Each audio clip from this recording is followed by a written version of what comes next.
हड़प्पा सभ्यता एक नगरीय सभ्यता थी, इसलिए यहाँ पर शिल्प व उद्योग धंधों का पूर्ण विकास हुआ था। यहाँ से प्राप्त कताई बुनाई के उपकरण जैसे तकली और सुई से ज्ञात होता है कि यहाँ पर लोग कपड़ा बुनना जानते थे, यानी कि कपड़े की बुनाई यहाँ पर की जाती थी।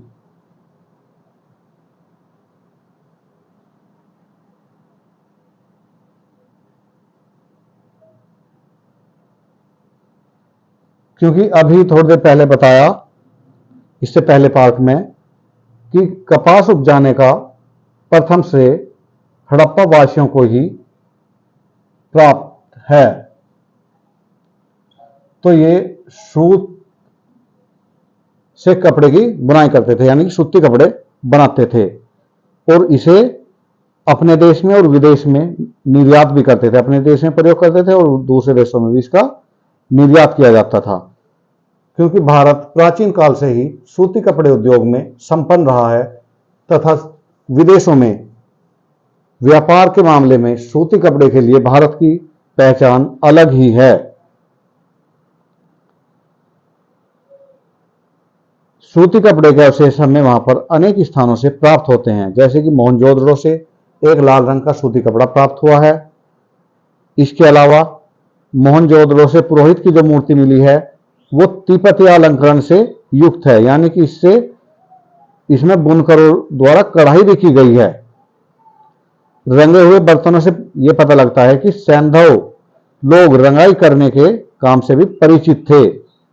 रंगाई भी उस समय एक अच्छा उद्योग था।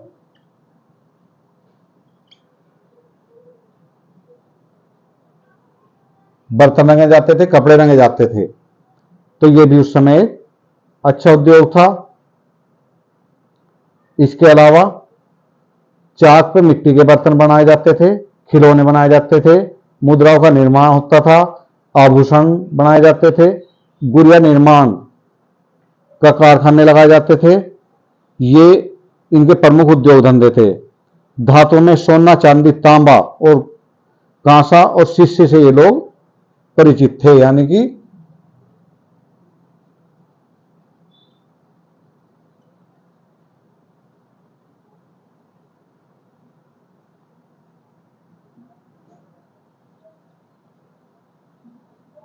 कांसा, शीशा।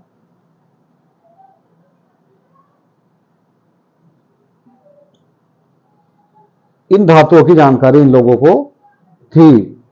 चांदी के बर्तन बनाए जाते थे, कांसे और तांबे के भी बर्तन बनाए जाते थे। तांबे के बने उपकरण सबसे अधिक मात्रा में हमें प्राप्त होते हैं। जहां तक चांदी का सवाल है, उसके बर्तन भी बनाए जाते थे और आभूषण भी बनाए जाते थे, जबकि सोने का कोई भी बर्तन हमें प्राप्त नहीं होता है।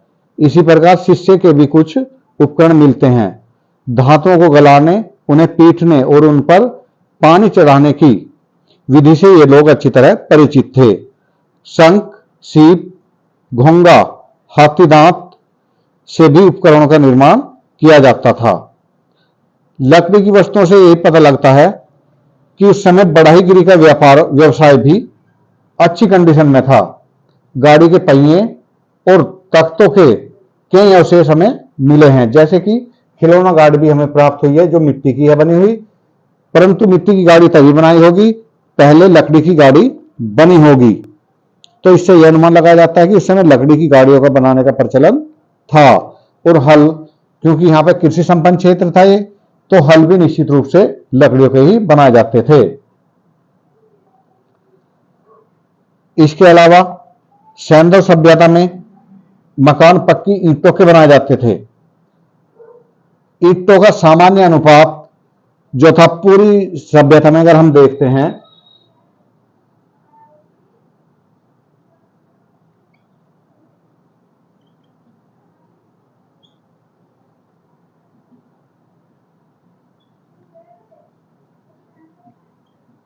चौड़ाई,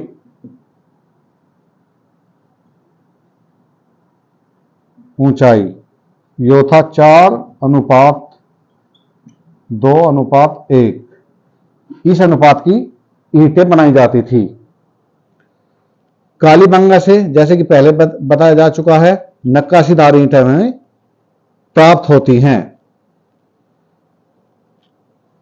और इन ईंटों का ही परिणाम था कि वहां पर बड़े बड़े भवन बनाए गए और इन भवनों में राजगीर लोग काम करते थे। और यह माना जाता है कि हड़प्पा सभ्यता का सबसे बड़ा भवन अनगार था। अनगार ये सबसे बड़ा भवन माना जाता है। इसके अलावा वहां का स्नानागार प्रसिद्ध है, जो लीकेज नहीं होता था। स्नानागार प्रसिद्ध है, यह सबसे बड़ा है।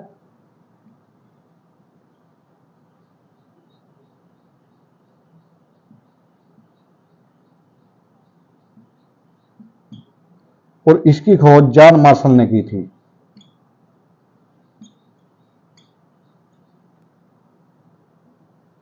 तो ये उस समय प्रचलित ईंटों का और राजगिरी पेशे का ही कमाल था कि ऐसे भवन उस समय भी बनाए गए। इसके अलावा यहां के निवासी नाव निर्माण में भी निपुण थे और वे नावों के द्वारा विदेशों तक व्यापार करते थे। कुछ आभूषण, बर्तन, कला और तकनीक की दृष्टि से अत्यंत उच्च कोटि के मिलते हैं।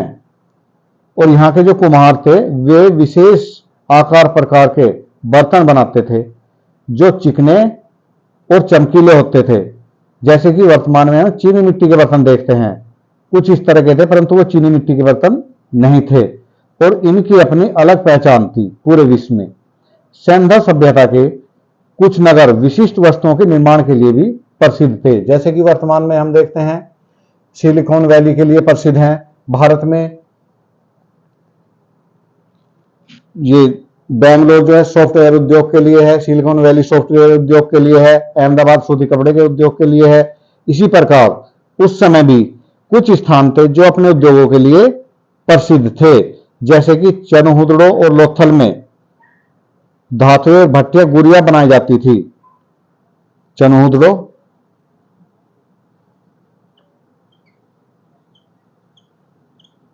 और लोथल में गुड़िया,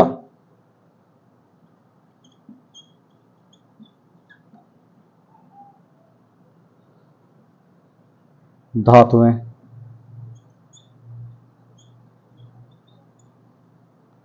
ये इसके लिए प्रसिद्ध था। बालाकोट और लोथल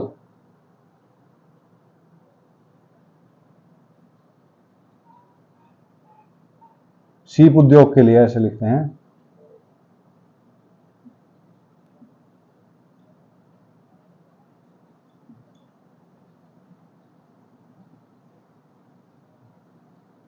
ये स्थान थे सीप उद्योग के लिए। इसी प्रकार चनहुदड़ो में सेलखड़ी,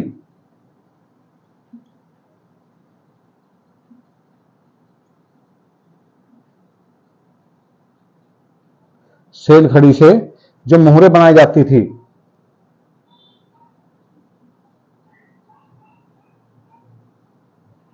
मोहरे और बटखरे,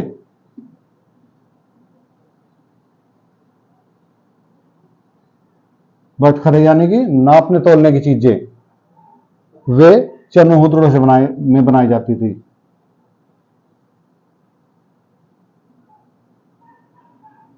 इसके लिए ये स्थान प्रसिद्ध थे। तो इस तरह से कोई ना कोई स्थान अपने विशेष उद्योग के लिए प्रसिद्ध था। जैसे कि पहले बताया जा चुका राखी गढ़ी,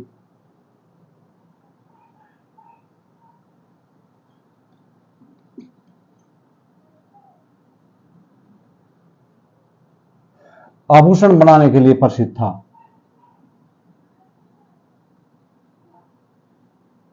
यहां पर आभूषण बनाए जाते थे। इस तरह से नगरों ने अपनी विशिष्टता भी प्राप्त कर ली थी।